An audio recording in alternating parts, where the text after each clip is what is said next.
Bem-vindos e bem-vindas à 11ª sessão do podcast da Fábrica do Terror, desta vez com o tema Pink Horror ou Terror Cor-de-Rosa. E temos como convidadas Mafalda Santos, Raquel Fontão, ambas escritoras, e não só. E a ideia para esta sessão, ou para este tema, surgiu em parte por uma resposta que a Mafalda deu numa entrevista à Fábrica do Terror, onde dizia que não escrevia com nenhuma outra parte do corpo que não as mãos e, portanto, não percebia o que era isto de literatura de mulheres. E depois, também de um conceito, deste conceito que é o terror cor-de-rosa, que, e aqui passo a citar, é um subgénero da ficção de terror que frequentemente explora questões e experiências femininas, sobretudo como resposta às pressões sociais e à misoginia. Recorre muitas vezes ao rosa como motivo cromático para simbolizar a feminilidade e explorar a relação entre as mulheres e o meio que as rodeia, geralmente através de uma protagonista feminina. Ora, ambas as autoras aqui presentes são professoras de áreas artísticas, a Mafalda de teatro, Raquel na música, e ambas escrevem livros no género que a fábrica mais aprecia. Muito obrigado por estarem aqui, que eu sei que têm uma agenda ocupada, e muito Obrigada. obrigado por esta Obrigada. disponibilidade. Ah, tenho de ser justo e dizer que estas perguntas não foram escritas por mim e sim pela Sandra Henriques, a nossa editora-chefe, e começava por perguntar-vos se acham que há uma vantagem ou uma desvantagem de associar o género, feminino, masculino ou não binário, ao autor de ficção especulativa. Mafalda, por que não? Eu diria que, se for feito como uma provocação, poderá haver uma vantagem. Agora, se for feito como uma forma de, balizar aquilo que os leitores podem esperar do que está dentro de um livro, é negativo. O cor-de-rosa está muito associado às mulheres, mas isso é uma construção social, como tudo é, não é, no fundo. E eu senti muito quando comecei a escrever e comecei a ir a festivais do género, da ficção especulativa, do terror, que havia um preconceito grande em relação a mim, em relação a mulheres que escreviam este género, por ser um género mais violento, mais sombrio, mais firme do que outros, mais associado a homens. E, na verdade, se olharmos para a literatura, há mais homens a escrevê-lo do que mulheres. No entanto, eu costumo sempre dizer isto: eu não sei, na minha vida, o que é isso de ser mulher. Se eu tiver de descrever o que é ser mulher, sem cair em clichês, eu não sei. Não sei. Eu sei o que é ser a Mafalda, com as minhas características, a minha personalidade, os pais que tive, as minhas circunstâncias, e isso formaram um indivíduo que é este que está à tua frente, que é a Mafalda, e que por acaso é uma mulher. Mas ser mulher não define de forma nenhuma aquilo que eu escrevo. Logo, não deveria definir também aquilo que os leitores esperam de mim ou dos meus livros. A literatura não tem género, como a arte não tem género, e acho que essas etiquetas só servem para nos reduzir a todos, escritores e leitores. Acho que são Hum. sempre de deitar abaixo, demolir. E essa estatística de haver mais homens a escrever terror do que mulheres não significa uma falta de vontade de mulheres de escrever terror. Sim, são consequências da São história e consequências. da forma como as mulheres ao longo da história estiveram esmagadas nas mais diversas áreas da sociedade. A literatura não foi exceção, muito pelo contrário, as mulheres que queriam ser levadas a sério para serem publicadas tinham ou que ter um pseudónimo masculino, em grande parte, ou eram os maridos que assinavam por elas. Muitos deles desconfia-se ainda hoje que alguns seriam as mulheres que escreviam, mas isso nunca houve um disclosure desse tema. Então ficou assim nas sombras quem é que teria escrito aqueles livros, se teria sido o autor que os assina até hoje ou a sua mulher, mas há boatos que teriam sido as mulheres e Sim. não os maridos a escrever. Portanto, é uma consequência que há que derrubar agora, porque se há mais mulheres a ler, e não é só em Portugal, é no mundo, há mais mulheres a ler, há mais mulheres a acabarem o ensino superior, há mais mulheres a ler, há mais mulheres a escrever, então derrubemos esses preconceitos que não fazem sentido nenhum. Certíssimo. Raquel. Eu concordo com a Mafalda em tudo. Reduz realmente esse conceito de pink horror, reduz os leitores e os próprios escritores. Eu percebo, no entanto, o que é que o subgénero quer construir, não é? Que é esta imagem, eh, ou seja, chegar aos próprios leitores, não é? Às leitoras que queiram principalmente ler hum, estas fissuras, as fissuras na construção de uma mulher, não é? A maternidade, tudo. E percebo aonde é que talvez em termos de marketing queiram chegar. Sim. Que realmente reduz o leitor e a própria escritora e os escritores, porque há escritores que escrevem pink horror, homens, como o Ned Cassidy, que escreveu Mary, que é uma mulher madura na perimenopausa, e escreveu muito bem. Eu gostei muito. E acho que mas mesmo ele, no prefácio, diz que teve muitos leitores a dizerem mal como é que um homem pode escrever sobre uma mulher na perimenopausa. É como todas nós, não é? Estamos a escrever às vezes com protagonistas que são homens, não é? Hum, Basicamente não estamos a escrever coisas que passamos todos, estamos a escrever, é ficção, não é? Pronto, mas percebo que é uma questão de marketing. E quão limitador seria o nosso ofício se só pudéssemos falar das nossas experiências, Exatamente, ainda por cima, dentro do fantástico e dentro do terror, onde temos exatamente. de usar a nossa Claro. imaginação em pleno.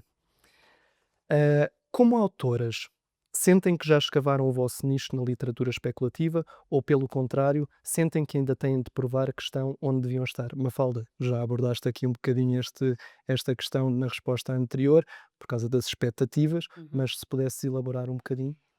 Na verdade, eu senti isso nos primeiros livros, naqueles primeiros 2 livros. Já vou no quinto livro e sinto que já construí um público dentro deste nicho, que é este subgénero das distopias, ou do terror, ou deste subgénero criado, inventado por mim, que eu batizei de thriller surrealista. E dentro deste género sinto que os meus leitores já estão à espera de um certo estilo, uma certa linguagem da minha parte. Acho que isso se constrói devagarinho, não é por ser mulher, é que qualquer escritor tem de construir esse e trilhar esse percurso, e faz parte de escrever e de conquistar as pessoas, de as conquistar para que nos deem a sua confiança, o seu tempo, o seu dinheiro ao comprarem o livro, e todos os autores passam pelo mesmo. Raquel. Não, eu acho que ainda tenho, ainda estou um bocadinho no início, embora seja o quarto livro, não é? Mas ainda sinto que, não sei, é assim, eu acho que estou a chegar ainda onde quero chegar. Que é a escrita é mutável, não é? Estamos sempre a mudar, nós próprios estamos sempre a mudar. Quero sempre escrever dentro do género de terror, mas há muito ainda muitos subgéneros onde quero distopias, só escrevi uma.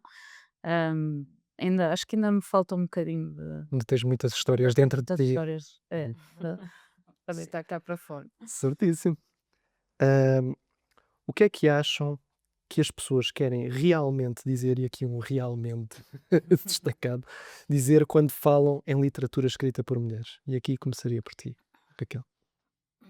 Eu acho que tem a ver com esse conceito de protagonistas femininas, mostrar, como a Mafalda disse, que acaba por ser um pronto, que não vão que falam sobre esses problemas, da mulher, do conceito da mulher, das fissuras, como eu já disse, da vida de uma mulher, e que estão à espera que mostremos isso, não é? Através de uma protagonista feminina ou que tratemos de protagonistas femininas, hum, que estão à espera desses temas mais aprofundados, não é? E é isso que eu acho que é por aí. Ok, Mafalda. Comigo vem mal porque os meus protagonistas, não de uma Pois. forma planeada, são todos homens, É não sei verdade. porque foi acontecendo assim. Hum, Acho que na verdade, hum, quando falam em literatura feminina, logo isso já esconde um enorme preconceito do que é ser mulher e o que é que se espera de uma mulher. E o que se espera de uma mulher na literatura, não só na especulativa, mas em toda, é um certo, algo ligeiramente mais, passando a redundância, mais ligeiro, mais cor-de-rosa, mais amoroso, mais histórias tipo telenovela. E há essa expectativa. E o que é curioso é que os autores, só vou falar de Portugal, mas podia falar dos grandes nomes, grandes não, dos que mais vendem, que fazem essa literatura dita ligeira, são homens, na verdade. E com histórias, romances de amor, em que há uma separação e que depois se unem, e há ali um enredo muito novelesco. Há uma expectativa de que esse tipo de histórias venha de mulheres, mas depois o que a realidade do mercado nos mostra é que venha de homens, não vem de mulheres. Porque as mulheres, apesar de estarem associadas a essa, porque as mulheres, antes de serem avaliadas por aquilo que escrevem, somos avaliadas como estamos vestidas, se nos rimos muito ou rimos pouco, quantos anos temos, como é que estão as nossas redes sociais. Somos avaliadas pelo pacote, antes de sermos avaliadas pelo conteúdo. E isso é muito redutor e isso limita-nos muito. Isso uma prisão em que estamos dentro, que demorará ainda alguns anos a libertar-nos dela. Ah, no entanto, acho que é isso, há aqui a deixar cair, não faz sentido. Mas eu acho que este subgénero do pink horror vem mesmo mostrar isso, que é essa barreira, não é? Está a ser destruída, porque o que mostra são protagonistas com muitas, portanto, mostra as dificuldades de ser mulher, problemas hormonais, do problema do corpo, a beleza, a cosmética, tudo trabalhado de uma forma mais, através de uma visão mais do terror, não é? Maternidade que tem imensos receios e fissuras e esse espaço todo, eu acho que é o que está neste momento a surgir, Uhum. é que esse, esse conceito de mostrar aos leitores, as leitoras procuram alguém, não é? Esses protagonistas que se possam identificar com os problemas, não é? Mas tens toda a razão que essa leveza toda é mais escrita para homens do que Sim. para mulheres. E não deixa de ser interessante que, se for uma mulher a escrever sobre um interesse amoroso, é um lugar comum. Se for um homem, É uma grande reflexão sobre é a uma grande humanidade. diferença. É a realidade, não é? Porque é que não pode ser a realidade sempre? Pronto.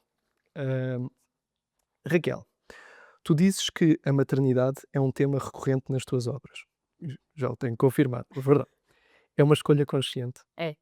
É? Queres falar-nos um bocadinho mais sobre isso? Sim, houve uma escritora esta semana, ou há pouco tempo, que disse realmente a maternidade é um conceito com muitas fissuras, e é verdade, eu sempre quis mostrar, a maternidade é um espaço com muitos receios, torna-nos, eu não falo também mãe, sabe? Ahm, Desde o momento que somos mães, que os receios de repente tornam-se a nossa vida, não é? Mas também não é um espaço só de amor e beleza, é esse medo constante que está connosco, o medo, até o receio de não estarmos a ser perfeitos, nem a ser perfeitas, nem a dar tudo aquilo que conseguimos dar. E é isso que eu quero mostrar. São tantos receios, tantas fissuras que acabamos. Eu tenho um livro para cada um deles, não é? Posso acabar por escrever imensas histórias porque é mesmo um tema que me apaixona, mesmo. Todas as facetas, todos os horrores da maternidade, Sim, podes fazer todos. uma coleção, não é? Posso. Uma coleção grande, Exatamente. dá para muita coisa. Mafalda, já agora, o que é que achas, da exploração da maternidade dentro do tema do terror também? Acho muito, muito interessante. Nunca me deu para escrever sobre isso, porque lá está, teria de mergulhar em coisas que são muito autobiográficas e eu, se calhar, de uma forma consciente ou inconsciente, fujo sempre disso. Vou sempre. Ou quando vou para algo autobiográfico, nunca é tão íntimo, na minha ficção. Não sei porquê, não é consciente. nem nunca tinha falado sobre isto.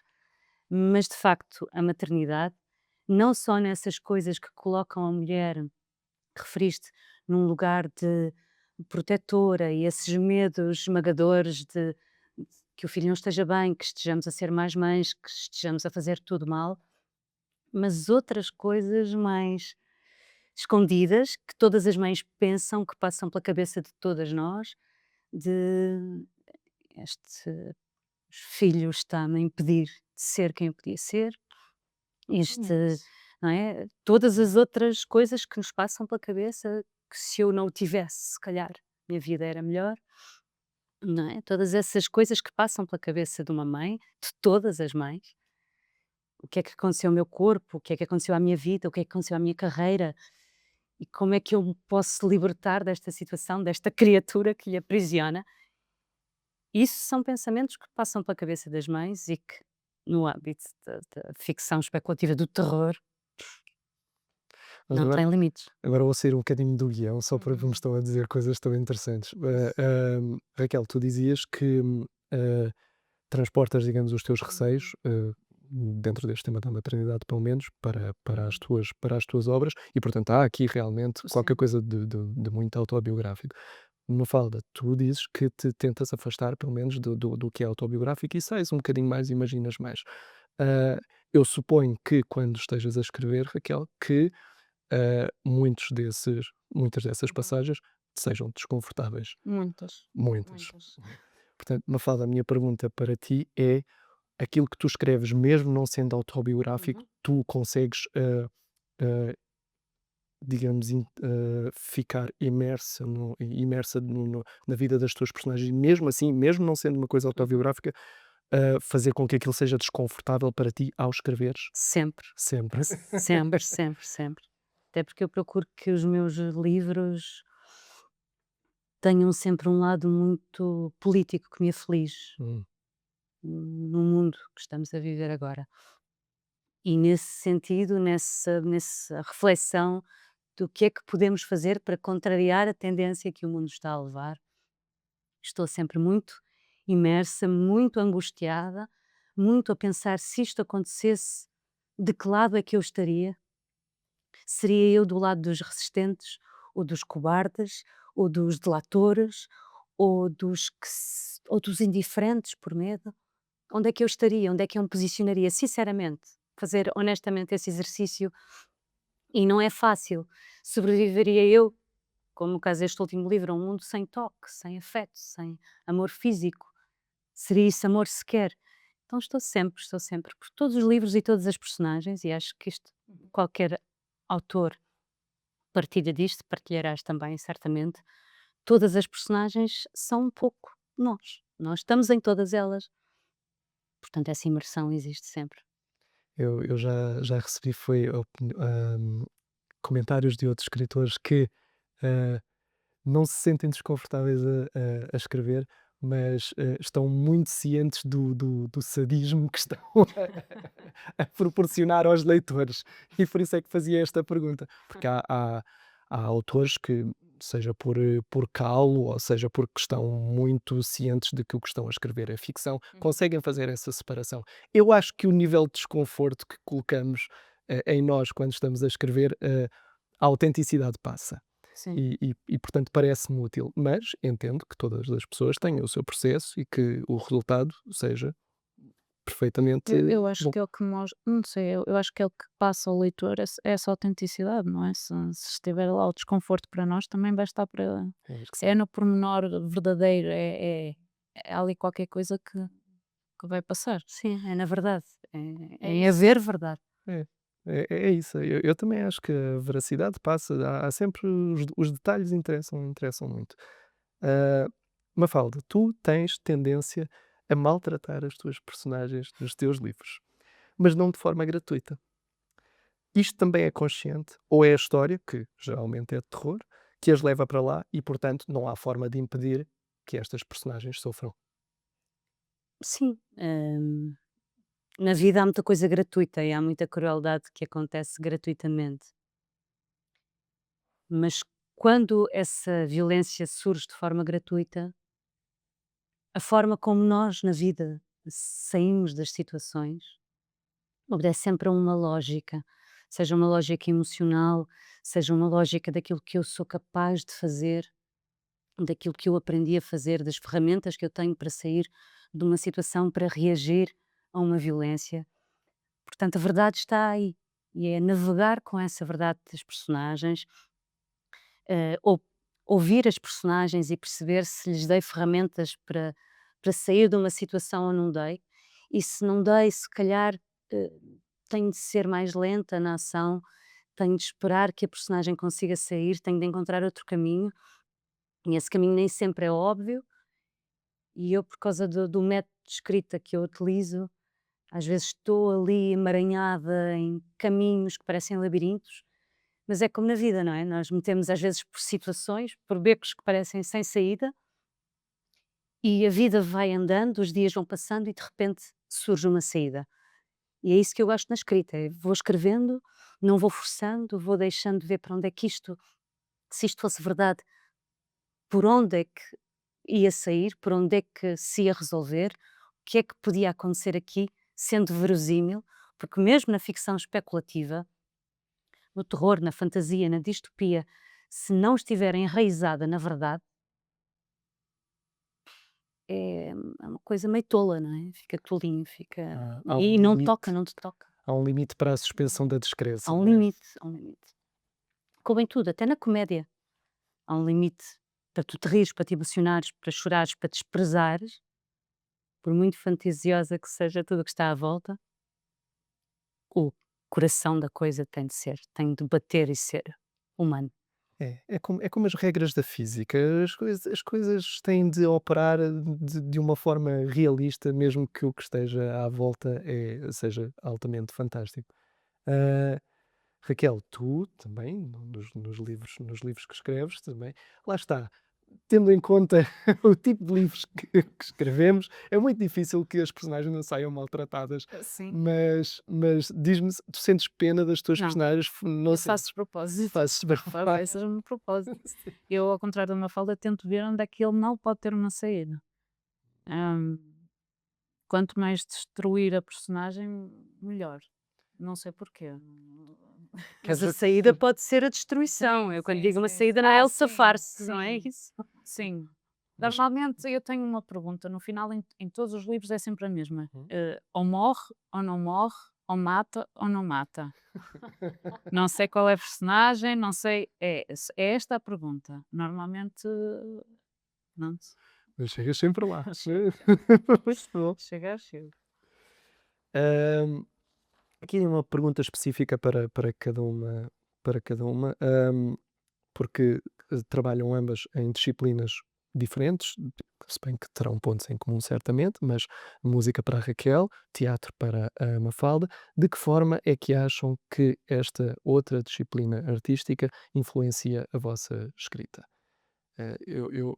Eu noto, no que já li vosso, certas, nem vou dizer nuances, há mesmo coisas muito explícitas, parece-me, mas gostava que nos falassem um bocadinho Ah, sobre isto. eu posso começar em relação à música, a mim influencia muito a estrutura, o silêncio. Eu preciso muito de silêncio, ou pelo menos tento mostrar esse silêncio nas minhas histórias, o espaço em branco, aquilo que não é dito, mas que está lá.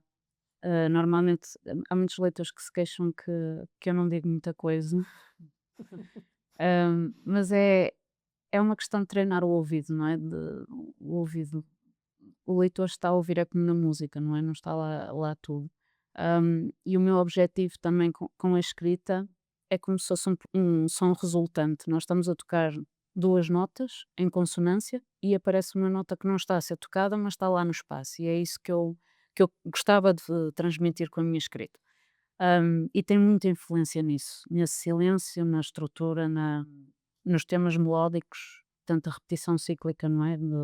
Dos temas melódicos, na velocidade Uhum. também, nas cadências, há cada uma parte de uma cadência mais rápida, depois acaba por, não sei, mas é um treino que já está inerente ao meu corpo, portanto, auditivo, já é muito, aí tem muita influência nisso e também no tema, não é? Porque o Será de Madrugada era sobre música, sobre tango. Estou a escrever um livro agora sobre uma prodígio trompetista também. Tenho alguns contos que também falam de música. Está sempre.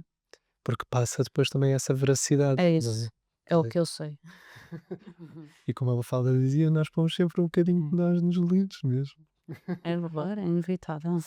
Mafalda, e o teatro? No teatro, então eu quando estou a escrever estou a encenar, como se estivesse a encenar.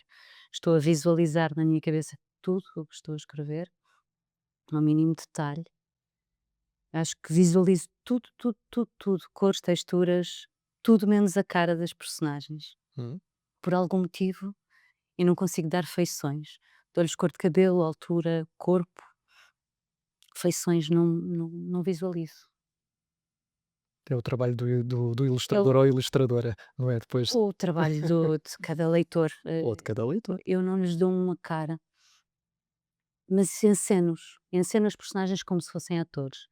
E a mesma coisa, tal e qual que peço aos meus atores quando estou a encenar, que peço verdade, não forcem, hum, não representem, deixem-se levar. Vamos fazer aqui exercícios, muitas vezes com música também, com o corpo, e vamos encontrar a emoção desta cena. Vamos encontrar a motivação da personagem para ter de dizer isto, ou para fazer esta ação. E faço isso ao escrever. E faço outra coisa também, que recomendo sempre a quem, quando me perguntam: uma dica para mim, quero começar a escrever. Eu não tenho pretensões de saber ensinar ninguém a fazer isto, até porque eu não sei como é que faço. Faço. Eu não sei ensinar, mas há uma coisa que eu acho que é de facto preciosa e que a mim me ajuda muito, que é ler em voz alta. Eu leio em voz alta tudo e acho que isso foi o teatro que me deu, com uma clareza muito, muito, muito grande, de que é de facto, traz ao de cima o melhor das palavras e a riqueza das palavras e o significado delas, porque a linguagem, antes de ser inventada para ser falada, para ser escrita, foi inventada para ser falada. Tem uma música, tem um som, e as palavras não têm, ah, o tamanho que têm, ou o som que têm, ou as letras que têm, formando aquela música, por acaso. As palavras ferem-nos, ou embalam-nos, ou abraçam-nos, ou são ternas, ou são duras. Não é por acaso, é porque vêm embaladas também com o significado que está lá dentro da palavra. Então, eu procuro sempre fazer esse trabalho de orivesaria com as palavrinhas, para depois, quando aquilo é lido em voz alta, ter essa melodia e soar-me bem. E faço isso e é assim a coisa que eu acho que o teatro me trouxe de uma forma muito clara, as palavras, o significado delas e a forma como as frases estão no sítio certo, com as palavras no sítio certo dentro da frase ou não, fica claro quando é lido em voz alta, mesmo. Portanto, recomendo sempre isso. Eu começo as manhãs de trabalho a ler em voz alta o que escrevi no dia anterior e aí vejo logo o que é que está errado, o que é que tenho de apagar, o que é que tenho de reescrever ou o que é que me soa mesmo bem e fica. Tu dizias aqui que não tinhas pretensões de ensinar, mas acho que tanto a música como o teatro, pelo menos aquilo que aqui partilharam, são sugestões ótimas para qualquer escritor. O ler em voz alta e o estarmos cientes do ritmo das frases, das palavras, que, hum, que é uma coisa que nós vamos treinando e que realmente é muito útil para qualquer pessoa que esteja a escrever. Hum, Sabemos que muitos escritores e escritoras em Portugal não têm a escrita como única ocupação. Por norma, nem é a principal ocupação. Qual é o vosso método de trabalho para serem tão produtivas na escrita literária, no meio de tudo o resto que têm para fazer? Posso? Força. Força.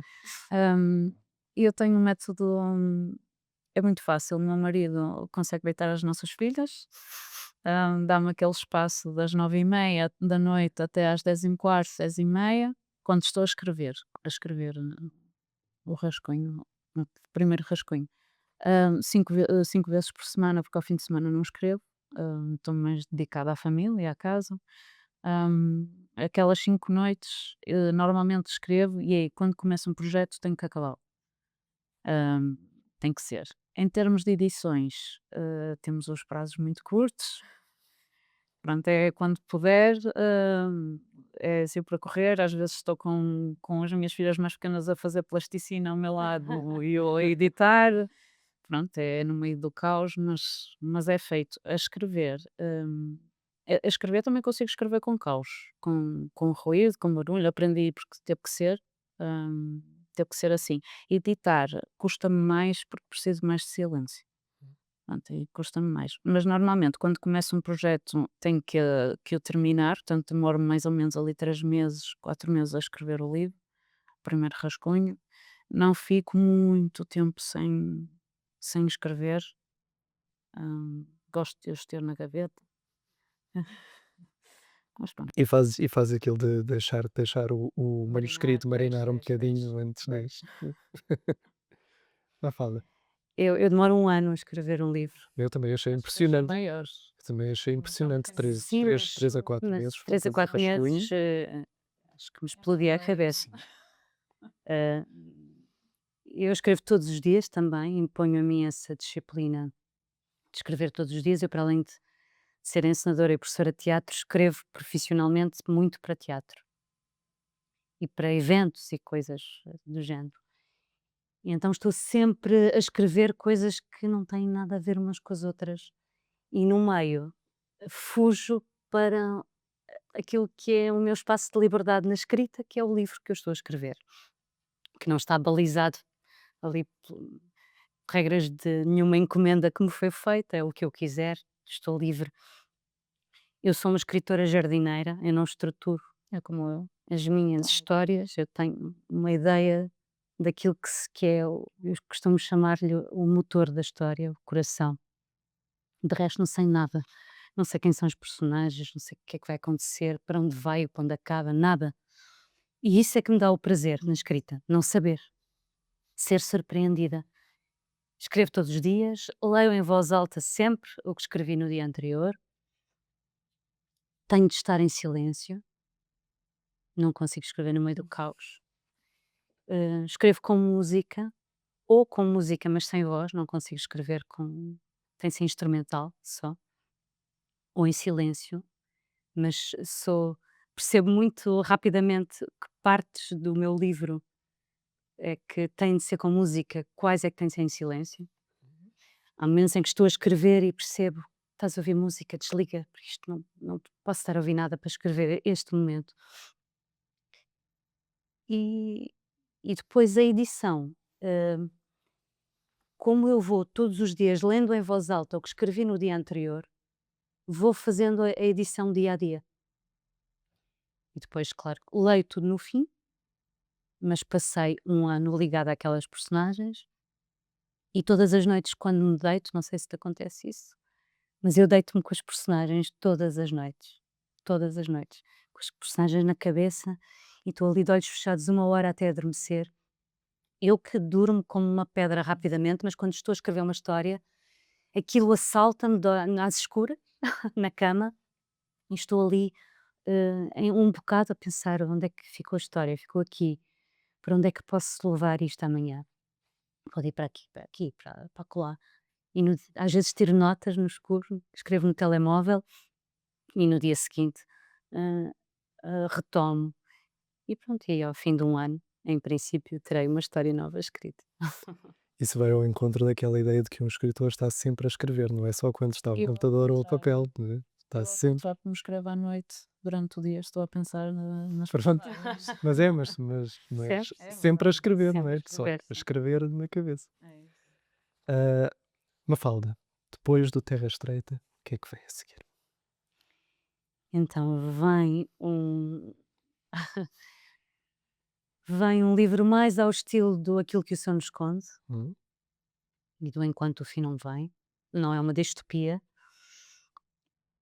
É os meus thrillers surrealistas, se é que lhe posso chamar isso, mas com os pés mais fincados numa história um pouco mais humana. Se bem que sempre com um pezinho a cair, Porque é é inevitável. inevitável, é inevitável. Mas estou naquela fase, estou mais ou menos a meio do manuscrito neste momento, a meio da história, sinto que estou algures a meio da história e estou naquela fase. Não sei também se isto acontece a ti, se isto acontece a todos os escritores jardineiros ou se é só a mim, mas a mim acontece-me começar uma ideia, uma história, estando absolutamente apaixonada pela ideia, a dizer isto é genial. É um terço, penso isto não presta para nada, Depois vem o desespero, claro. vem o desespero, vem o descrédito, porque é que o meu filho tem esta história? Isto nem sequer é uma história, isto não presta, isto. E depois acontece ali qualquer coisa e volto a apaixonar-me pela história. Neste momento, acho que estou num momento da viragem. Deixar de achar que isto não é uma história e que não presta para nada para voltar a apaixonar. Mas é um desafio, é sempre um desafio tremendo. Mas Não saber voltas sempre a apaixonar-te, voltas sempre a esse ponto. Ou até hoje voltei nunca te sempre a apaixonar. aconteceu algo como, não, por teimosia, não, isto agora tem de funcionar, porque eu já perdi demasiado tempo com este livro para que isto Podia não ter-me funcione. acontecido por teimosia, que eu sou muito teimosa, mas se no fim eu lesse tudo e dissesse isto, de facto, não, Uhum. não avançava. Também te acontece, Raquel.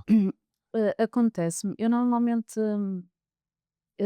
portanto, tenho esse motor, não é, da história, como diz a Mafalda muito bem.